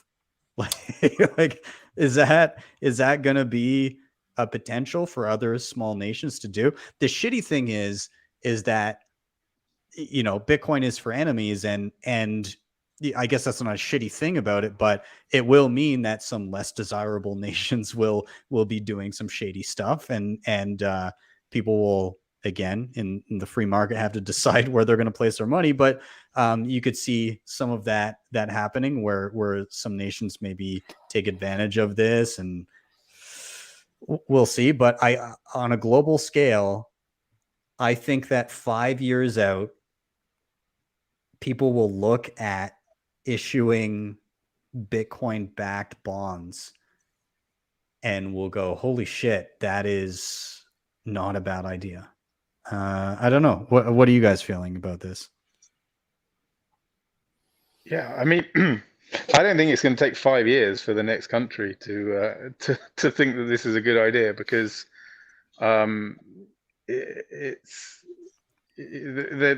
is a whole, I mean, I can't remember off the top of my head, it's like 30 trillion or some ludicrous amount of negative yielding bonds in existence, and you've got this, I know what you just said, like, yeah, this bond mathematically can never outperform Bitcoin. So there's, if anyone's thinking, oh yeah, I'm going to sell my Bitcoin and buy this bond, the only possible reason for doing that, I think, is the fact that after 5 years you could potentially get El Salvador residency through it. So you may kind of think that was a reasonable trade-off. But otherwise, this is not for Bitcoiners. This is for like hedge funds or pension funds or whatever, who as part of their investment kind of rules or whatever, cannot hold Bitcoin, but they can hold bonds. And even though this, yeah, it looks like a bond, it's not going to perform like a bond, because it's going to have this rocket up its arse of 25% of the value of the bond following the Bitcoin price. And like you say, yeah, 5 years time, it's going to, 50%. what is it, 55? Yeah, it's going to be like $500,000 or something. So yeah, I don't think this will take the market all that long to work out. It always takes longer than we think. Like MicroStrategy, when they first bought, that took a while to really like. You're not seeing really any other companies really do what MicroStrategy's doing, and it's because not many have got any cash. Like they were in a pretty unique position as a listed company that had cash and no debt. Like there really aren't that many companies like that.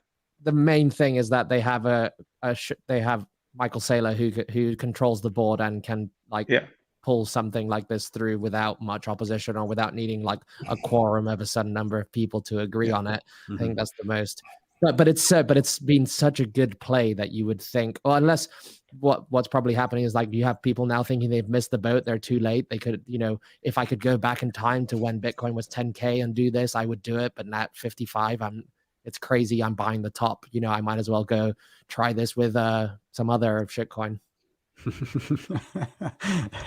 I think I wonder if we're gonna see more of it. Like if we were to again approach that kind of 100K zone where all of a sudden there's all this FOMO and you get people going, oh, fuck, maybe Saylor is right and it is gonna go up forever, Laura. And do you think there's gonna be such a thing as corporate FOMO into Bitcoin?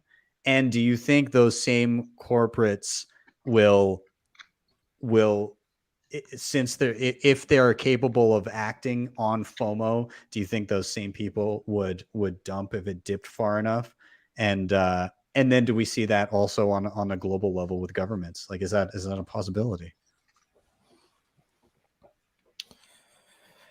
I think the game theory outlined by Samson is pretty clear that they're going to launch one bond and then they're going to launch a second and they could do up to 10.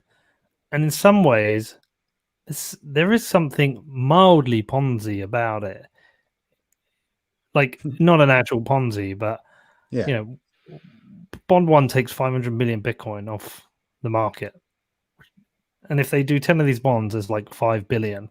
But if they're staggering them, Ponzi is a bit unfair, but it's really going to be a wake-up call to everybody is involved in bond trading. It's like, well, what is this thing? I'm pretty sure when they actually open it, they will raise the billion. I reckon I'd be surprised if it takes a week. And the people are going to be looking. Yeah, I think they've already got some good interest. Yeah, and I think one of the reasons being is I think it won't just be non-Bitcoiners.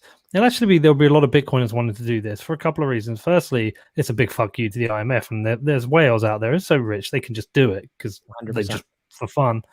But secondly, they understand the game theory that if this is a success, if it sells out quickly and they go on to the second bond and that sells out quickly, that not only just takes Bitcoin off the market, which increases their Bitcoin stack, but it advertises this to countries all around the world. So I mean, I just think this is such a smart move. It's so clear and obvious. I mean, Bitcoin has to do its thing, right? It still has to go up every 4 years to support the 5-year lockup. But I mean, it's going up forever, right? Yeah. Well, I mean, like on a if 5 years out from any point, Bitcoin was lower especially in dollar terms, given the amount of money printing that has just become the norm, that would be extremely worrying, right? A 5-year time horizon where it doesn't go up in dollar terms when the word trillion is in the regular vernacular in terms of new money coming being brought into the supply. That would be super worrying.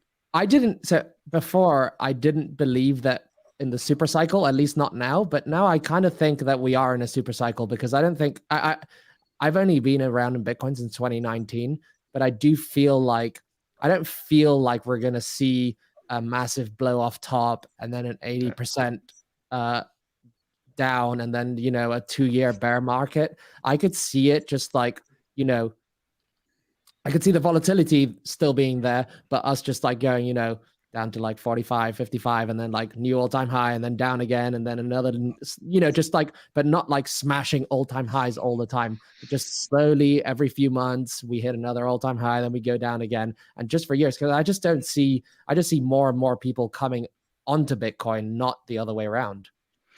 There's a guy that I'm going to have on in a couple of weeks here, and he kind of has. He was looking at previous cycles, and he still thinks that it's going to be equally volatile, but the length of the bull market takes longer, and the bear markets are shorter but just more violent. And so, and the reason for that is he's taken the previous runs and kind of lined them up, and the blow off tops are kind of going again up and to the right. So they're still peaking out, but they're taking longer to get there. He supposes that the reason for the not as extreme multiple in 2017 is because in 2013 they were still kind of in money printer mode, right? They were still easing, whereas in end of 2017 it was more of kind of a tightening environment. Whereas this time, he says, again, we're in massive easing. And he thinks that, and given the trajectory that he's kind of looked at, he said that if his thesis works out to be correct, then we wouldn't see a blow off top until somewhere between March and April. And it, depending on when it hit, it would be either like a ridiculous price point or a really ridiculous price point. Like he's looking at like 300 to 600K, but not until spring. And so I'm curious to see if that, like, if we were to blow off in the spring, then I would definitely think that his trajectory is pretty decent. And I think I almost kind of agree with that idea because of the amount of adoption of Bitcoin. Like, yeah, a lot of people have held a little bit of Bitcoin, but not meaningful amounts. And you've got entirely different types of people and entities diving into Bitcoin now with a lot more money behind them. But as we've seen, companies can be stupid too. You saw somebody sell on the double spend FUD back earlier this year. They made they put in like tens of millions of dollars. They made like $100,000 or $200,000 or something, and then they sold the dip and bragged about the $100,000 they made. Like it was ridiculous, and they sold it based on the FUD, which was, if you took more than 2 seconds to look at it, you would have been like, oh, this isn't a double spend. This is literally just a regular thing that happens in Bitcoin all the time. And it was just that 2 blocks were mined simultaneously, and you just kind of had to wait to see what ends up being the orphaned block. And so I don't think we're beyond stupidity and FOMO and, you know, dumping on the dip, you know, with some of these corporations. And I don't think that we're beyond that kind of stupidity when it comes to countries. And so if that is true, then we could see the same kind of volatility and craziness. But I do agree with his thesis that the bull markets are just taking longer to get there, and the bear markets are just shorter and more violent. So I guess we'll see. But anyways, let's wrap this in one, and we'll go to the final reason here. And so Gandalf, thank you for that topic, by the way. Galactic, I added you to this show because you had a hell of a topic to bestow upon us today. So I'll just defer to you. I'll let you do your thing. What has you bullish this week? What's on your mind? Okay. I mean, so much has me bullish, of course. Not the least of which was I bought some salmon off a brother of mine who's a indigenous man here, and he sells his salmon that he catches. And I was like, hey, would you want to take some Bitcoin? And he was just like, oh yeah, instantly. It was his first Bitcoin he's ever owned. And then I gave him like the whole download, and he was like, wait, are you serious? Like what you're telling me right now? Like, dude, this is the way. And he was like, oh, okay, cool. I'm getting my whole family on board. And I'm like, all right, awesome. But in all sincerity, like, so I approach Bitcoin from like the opposite end of the spectrum, as I'm realizing. Like I had been looking for Bitcoin before I knew what it was. I had been searching for the tool that was going to take humanity from this like service to self mindset into like a more service to community, service to others, and allow us to basically network effect into another octave of, you know, evolution of humanity into a more galactic species. And so what I mean by that is like, you know, when I finally, through the help of the internet and whatnot, and this global communication we've got going on, finally got tuned into Bitcoin and like got downloaded really with what it was in terms of this cascading network effect of wealth, you know, this win-win game theory situation. I was like, oh, cool. This is exactly what I've been looking for. I've been looking for it because in the realm of study that I do as a yogi and a mystic, like we are, and this is going to get a bit woo real quick, but we are in the time of prophecy. If you pay attention to the Hopi Indians, if you pay attention to the Tibetans, if you pay attention to the Lakota elders, if you pay attention to any of the indigenous people all around the world, they talk about a time that's happening right now where humanity is going to, the Mayan calendar, for instance, the 2012, the end of the world. You know, we've all heard of that. And it wasn't the end of the world. It was the beginning of a new one, really. We are in a time of collective enlightenment. And the internet is a manifestation of that. It's like the stepping stone to this process. And Bitcoin I see as the next tool that takes us there. And it's the best tool we have to upend the current paradigm, which has been suppressing humanity, keeping us in a conflict-ridden state of being with warfare, a scarcity of resources, all these ideas like energy, like we don't have enough energy. And we're seeing this play out with the FUD too. There's so many people that are like, oh, we can't use energy to mine Bitcoin. It's like, no, energy is not the problem.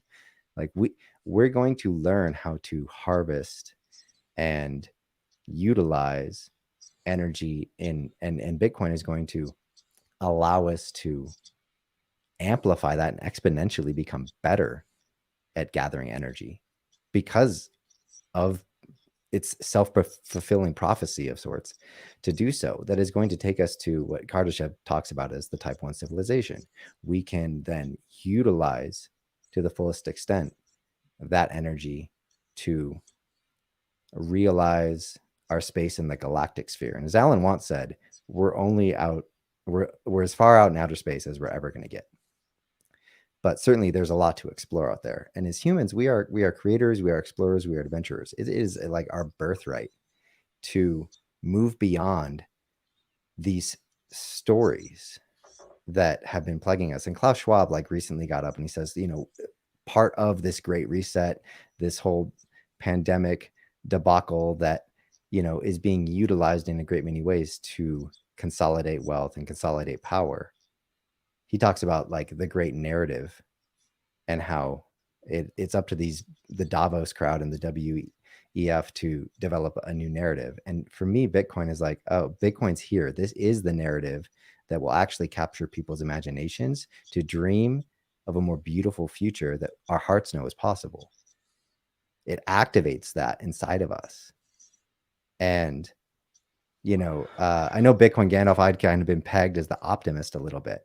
The only pessimistic side I have in that is that it's like, and I agree with Guy Swan, Bitcoin wins. Like in my mind, it's already won. And we're literally just like kind of watching time play out because time is slower than truth. And ultimately, the thing that really needs to shift is us. Bitcoin is a tool. It's neutral, meaning that it's up to us to use it. Like, you know, our ability to split the atom was neutral. But what did we do? We weaponized it. The internet was neutral. But what did we do? We weaponized it. You know, and Bitcoin ultimately is neutral. And I see all the other cryptocurrencies and the shitcoins, they are the weaponized version of, blockchain technology and Bitcoin ultimately. And we're going to see narratives around Bitcoin be weaponized. We're going to see people try and weaponize Bitcoin for their own scams and whatnot. But ultimately, it's like the best thing about Bitcoin is that it is so anti-fragile and so unmanipulatable. Did I say that right? To the base human instincts that have been driving us for the past few thousand years under shitty money and under rulership and monarchy and all these things, that we are, this is the next step. I see it clear as day. I've meditated on this for thousands of hours. It's ridiculous. And I am totally happy to be the weirdo in that regard, but I will be, banging that drum forever. I like how you're saying, I'm happy to be the weirdo as Gandalf down in the corner chills out. And we got Glenn with his I mask absolutely on. love that. I love listening to that. No, that was great. And so my question to you, are you familiar with the idea of the great filter? Probably, but refresh me. So the great filter is the idea that, okay, well, yes, I am. Yeah. Okay. So anybody listening that's unfamiliar, it's this idea of, okay, well, the galaxy has been around for billions of years. We've been, we actively can look into the skies and the reasoning is that given the amount of the number of billions of years that the planets and the solar system and other solar systems have been around, we feasibly should have seen some type of life that has come to us or encountered, or we should have observed some type of life out there at some point by now. And so the possibility as to why we haven't seen that yet could be that there's some sort of great filter that prevents societies to reaching a point in which they get to the point where they can actually travel far enough to visit other galaxies and visit other civilizations. And I was talking to, of course, Max Kaiser about this at one point on the show, and I asked him if he thought that maybe Bitcoin as a technology could be that great filter technology that bumps us to that next level where we can function efficiently enough as a society and allocate capital and human resources and time constructively enough to push us into that realm where we become that society that makes it past the great filter. And so anyways, that was given your topic, that was a thought on the tip of my tongue there. I don't know if you ascribe to that idea. Well, or... no, totally. And I don't know if anyone has the time, it's a 3-hour long podcast that Daniel Schmachtenberger and God, what's his name? Titus something, I believe. He wrote like the Google ethics paper, and then Google fired him, and then he went off and was like, hey, and then created the video, The Social Dilemma. Mm-hmm. They're being interviewed on Joe Rogan. It debuted like last week or something. And, it's kind of like they're all sitting there like depressed as they hash out the truth that like, hey, pretty soon with CRISPR, with autonomous drones, and with AI computing, like anyone from their basement can like send a swarm of bioweapons out into a city, at the touch of a button for like super cheap. And that's just getting easier and easier to do.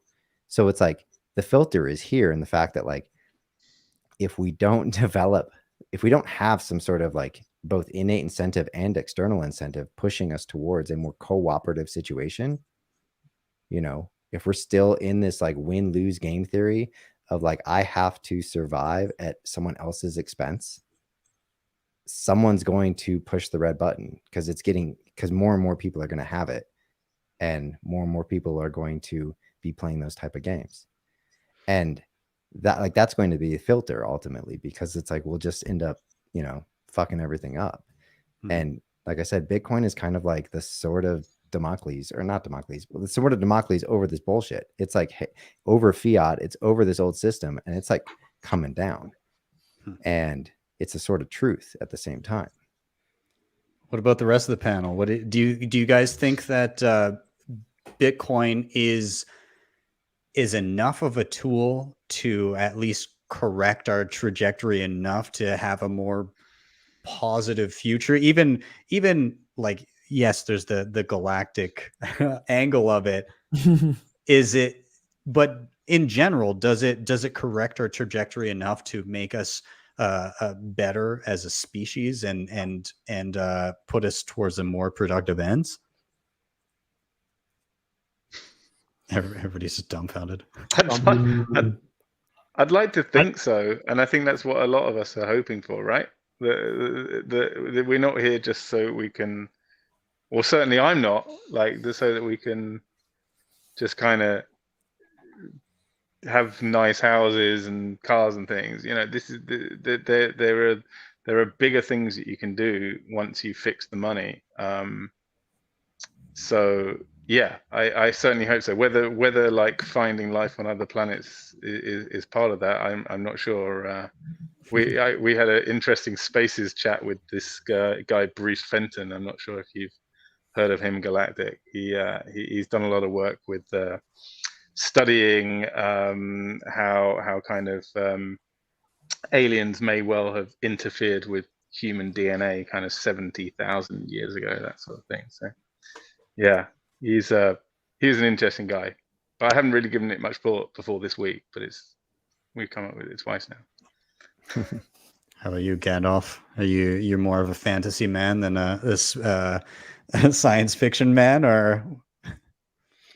I like that galactic rant was like way over my head in terms of the concepts, but I do completely agree. I do think that obviously having hard money and having and perhaps moving to a Bitcoin standard is going to help the human race. I think, but it's a matter of fixing the incentives.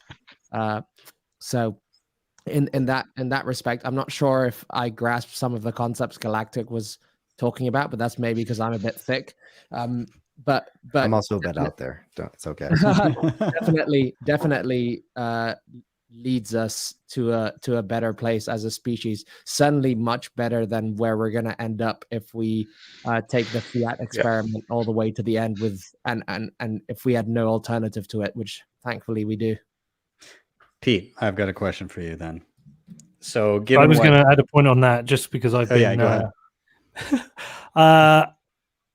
I think it's definitely one tool that will help. I think we've got a lot of other issues to figure out, and I think Bitcoin might present some new issues. Maybe this is just like we're going through part of the history of life. Like people will look back on maybe these years or this decade or 20, 30 year period and see a whole massive transition recorded in the history books where we went from a certain place to a completely different place. But I think there's a lot of other stuff to figure out that Bitcoin can't figure out. Governance, I think, is a huge, huge issue because politics in general isn't really working for the people anymore. We no longer have politicians who serve the electorate. I don't think there's many people these days who truly trust a politician. They make us promises and then they lie to us repeatedly.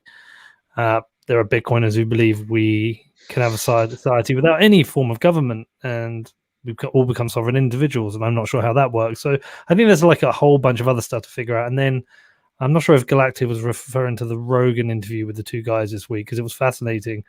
Like we're on the dawn of like a number of different technologies that can both massively improve the lives of everyone in the world and also destroy ourselves, whether that's AI or CRISPR or advancements in nuclear technology. So I think there's a lot of stuff to be figured out. I definitely think Bitcoin can help, but I don't think it's the solution to everything. I mean, if I could distill it down to like my bullishness down to a few things.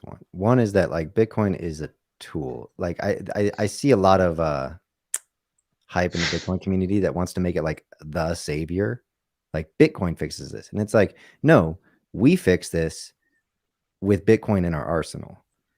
Ultimately, like this is like we are learning how to be ultimately responsible for ourselves, and we got to stop like with the savior complex stuff, like outsourcing our capability and power to these systems and to people and politicians. Like, we self-source that from within. And even Bitcoin is not something to be bestowed with like, oh, it is the thing that takes us there. It's like, no, it's part of the equation. It's a really good part of the equation, though. It aligns incentives such that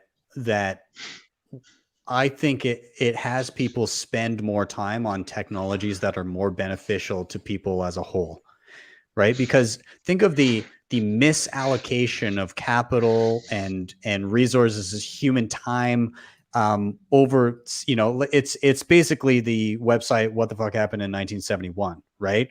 At that point, all of a sudden, all of these different metrics that kind of measure the quality of human life just went off the rails because incentives have been so misaligned of where people place their capital and their thought and their energy.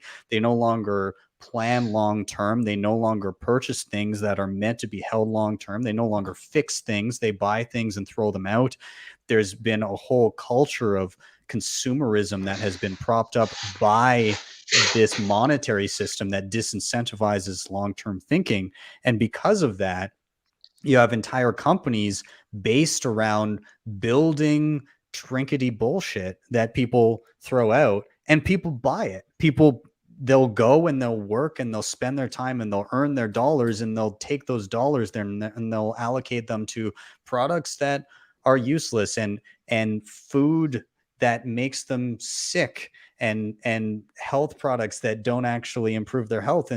And so a lot of things, while not direct, are in a way influenced by the money, and people's habits because of the money have changed the trajectory of kind of the human condition, in my opinion. And I think that while many people look at this and say, well, it's stupid to say that Bitcoin fixes this. No, you're right. It doesn't directly fix it, but it changes a lot of underlying human behaviors. And a lot of people say, well, what would we have been capable of if we had been on a sound money standard this entire time, if we had this incorruptible kind of measurement of value? Where would human time and resources have been allocated? How much more advanced could technology have become? Would we have stayed exploring space? Would like to keep up with the kind of galactic look at it? Would we have been a more curious species if we would have been less concerned about getting our next paycheck just to make ends meet? If we had actually funneled our time and resources into making ends meet being an easy thing for the average person because they're able to just, do what they're good at and build and earn an income and just save and not have to become professional investors, would a lot of these bullshit companies that make crap that's no good for us have kind of fallen to the wayside, and thus human time and energy been allocated to more important endeavors and more curious kind of scientific endeavors? Would we be an entirely different people now? I think maybe not to an extreme, but I think that we'd be in a much better place than we are right now. Could we be less advanced? Do you think? Well, I'm saying could we have been less technologically advanced, but have a lower wealth gap? In that, is there an argument that fiat money has somehow funneled money towards bigger companies who've been able to reinvest in innovation? Like, would Tesla be where it is without its subsidies? Would it have been able to do what it did without its subsidies? Possibly not, because at a time, those subsidies may have been the difference between people being able to afford a Tesla or not, and the business model might not have worked. So is there like an argument that, or like health companies maybe, without a fiat system, maybe wouldn't have had as much money to invest in, new drugs and things, but the cost of that, or the trade-off for that, is that we have a wider wealth gap. We have, the richer are richer. So I don't know. I just put it out there. Like, do we think, with sound money, everything in the world would have been better? We'd have been both technologically advanced, maybe more so, and there wouldn't be as big a wealth gap. I'm just not 100% convinced on that. Well, I mean, more money just means more purchasing power, which presumably you would have as well under a hard money standard, right? If you're framing it from that perspective, where like, could they afford to carry out this research or invest in stuff that's led to innovation? You could say that under a hard money standard, their money is gonna buy them more every year, and so they would have still been able to do that. Yeah. Well, and also to your point, like creation, like having a fiat money standard, the creation of new money, it doesn't create more value, it reallocates it, right? Like there's a set amount of goods and services and human time that's up for bid, right? And so creating more money just simply, rather than relying on the cumulative opinions of every individual on the planet to allocate their wealth to certain endeavors, you're siphoning off that global opinion or that global vote of what's the most important thing to strive towards, and you're reallocating it to where a few people see fit. And what's the more efficient way to do it, to get to where we want to be? I don't know. Like what would have come in Tesla's place if that capital from those subsidies wouldn't have been reallocated? And I don't know. It's like, not just that, Ben. It's also the like create money creation. Under a sound money standard, you can't just create new monies, but fractional reserve banking allows new money to be created that didn't exist before, and that can then be allocated to more purchase. So I just saying, I don't know. There'd be other people to answer, but I'm not entirely convinced that. Yeah, so my we haven't advanced more, or built more, or developed more because we've had the ability to create money out of thin air. Well, what if questions are tough to answer? If I could, I would go look maybe at like the vision of Buckminster Fuller, who basically predicted Bitcoin like 70 years ago, at least, or something like that. Like, go read some of his books and read his vision for the world and what he wanted to create. Because, you know, he was asked by like an 11-year-old, like, what would you do to bring peace to the world? And he was like, I would create a money that was based on like kilowatt hours, essentially like energy based money. And then someone who had the foresight to articulate that, we might look to like that person's, like what that person was envisioning for the future to get an idea of like what that would eventually create. And I'm not sure it's necessarily like the argument of like, are we technologically advanced or do we have a wealth gap? But like more about like, are we experiencing more peace and less warfare? Because then what does that do? Like it's weird because like technological advancement has been largely a warfare based incentive, right? Like that's where we get a lot of our technology. So what is going to incentivize us, and what kind of technologies are we going to create when war is disincentivized and more cooperation is incentivized? It's a really interesting. I think it's an interesting point. I think what you're saying there and what Pete was saying is that if you think one of the things that's massively changed since the 70s is microchip technology and just what computers can do, and could that, or would that have happened to the extent that it has now, that we can all be sitting here and have thousands of people around the world watching it on devices and things? Would that have actually happened under sound money, or would it have been? Would the sound money have been invested in more kind of tangible thing, like architecture and art and cities and things like that? Yeah, I don't have the answer to that one, but I think it's an interesting thought, and maybe we do stop doing that. Glenn, yeah. Would Tottenham still be shit under a sound money standard?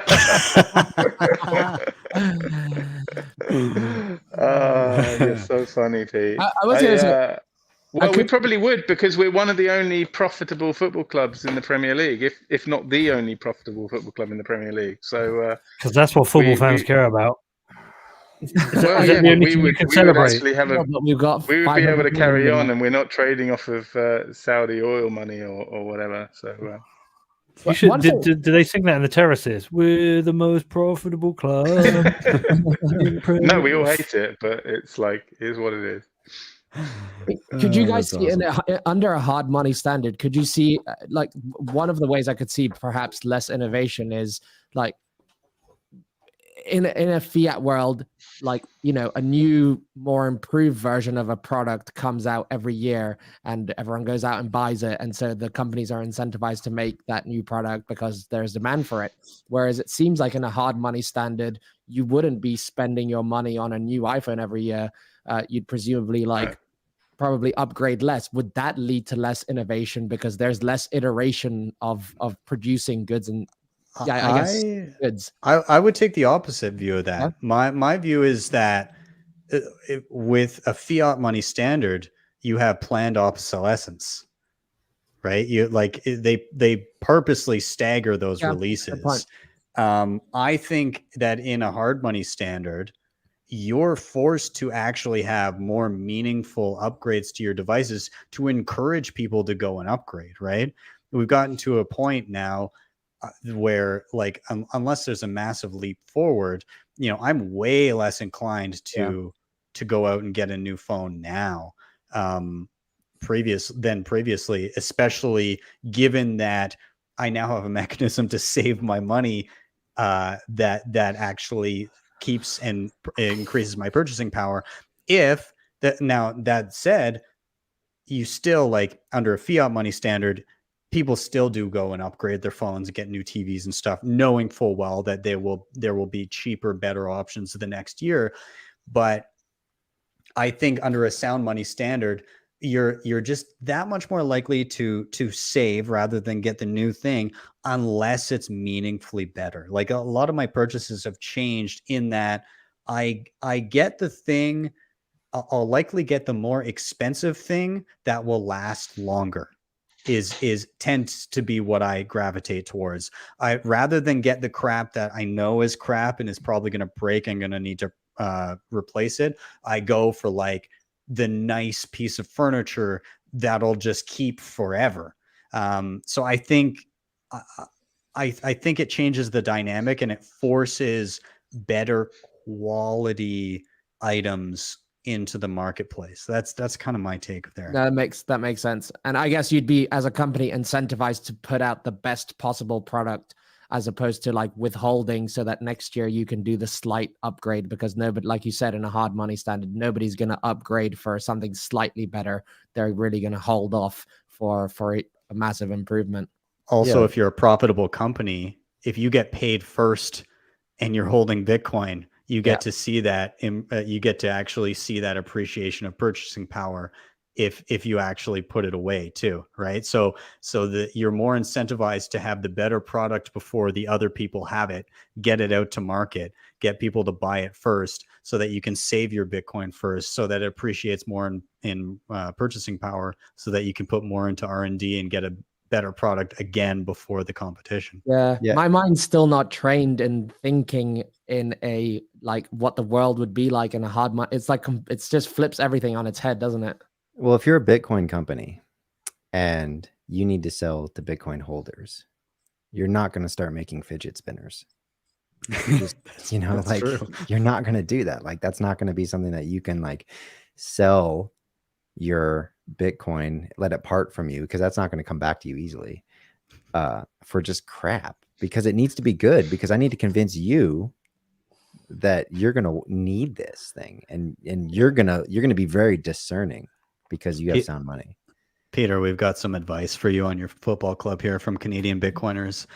Peter, take note what they're saying. Invest in your team. Don't field subpar players. I'm not sure who that's the thinker. I mean, come on. Do you want Dele Alli for who's on the agenda, Pete? What's the club's budget for buying players? Dele Alli and Tell you Dombele, we what, got loads. I'm gonna blow people away with when the plans when they see it.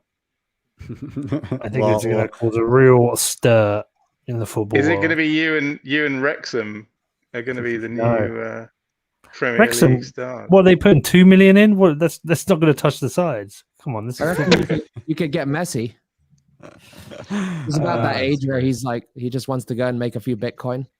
I have a very shrewd plan, and I can't wait to get it out there, let people see it. Kieran Gibbs. Yeah, I'm gonna round this one out, guys. I think I'm before we get too deep into You don't want to stay up all night and talk about football. Yeah, it's not on my list of things to do, but we know the Brits did. Yeah. I but gentlemen, I will say, first of all, I love this last topic. I'll round it out here with a round of just final thoughts from everybody really quick, and any last words that you'd like to say, and also let people know where they can find you. Of course, everybody watching, all of these guys, their Twitter handles are in the show notes, so you can check them out. But toss it to Glenn first, dude. Once again, let people know where they can find you, and just any final thought you may have, feel free to throw it out there. Yeah, Glenn Hodl on Twitter. I really don't know. 1 a.m. I'm very infrequently up at this time, so yeah, I'm not sure I have any wise words, but yeah, it's been great fun. Hopefully, we didn't get too depressing. Like, I know some of the other Bitcoiners thinking we were getting pretty down on things in the piece about like the disaster that awaits us in this transition to hyper Bitcoinization. But no, it's all good, and thank God we've actually got Bitcoin. Otherwise, who the fuck knows what we'd be doing? Indeed, I echo that. Yeah. Galactic, you're up. Any final thoughts, and let people know where they can find you? I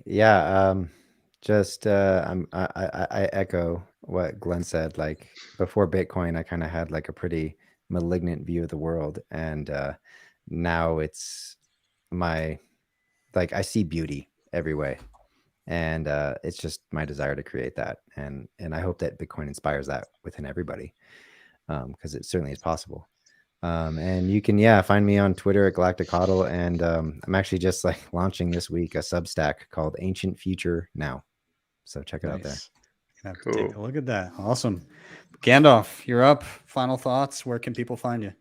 Yeah, I'm at BTC Gandalf on Twitter, and yeah, thank you very much for having us, Ben and Glenn, Galactic, Peter. It's been a pleasure sharing the stage with you guys, and I'll just leave saying on my trip to El Salvador, I had the pleasure of meeting a lot of Bitcoiners in real life. And if I had to pick one thing actually that makes me the most bullish, is that just Bitcoiners are fucking awesome. So I'll leave it at that. That's great. And Pete, how about you? Where can people find you? And final thoughts?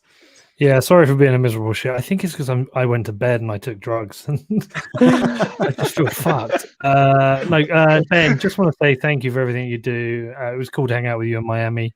Your work's incredible. You've done so much good educational content for people.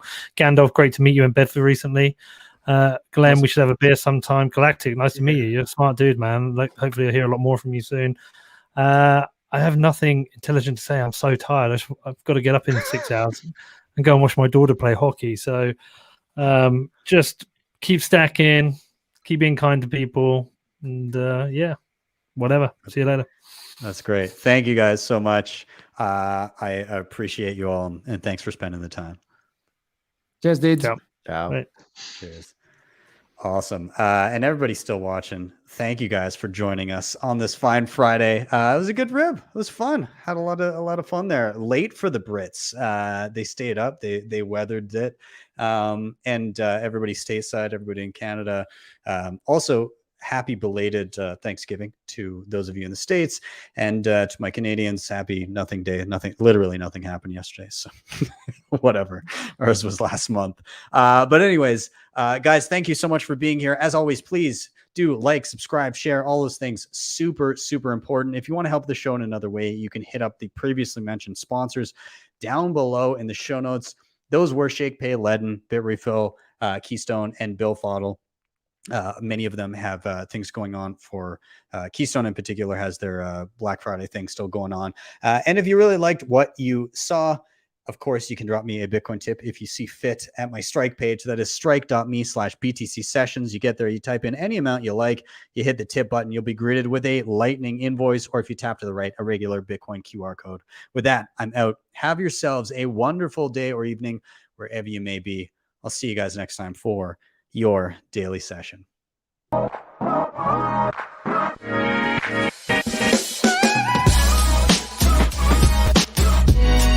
Hodl the Bitcoin.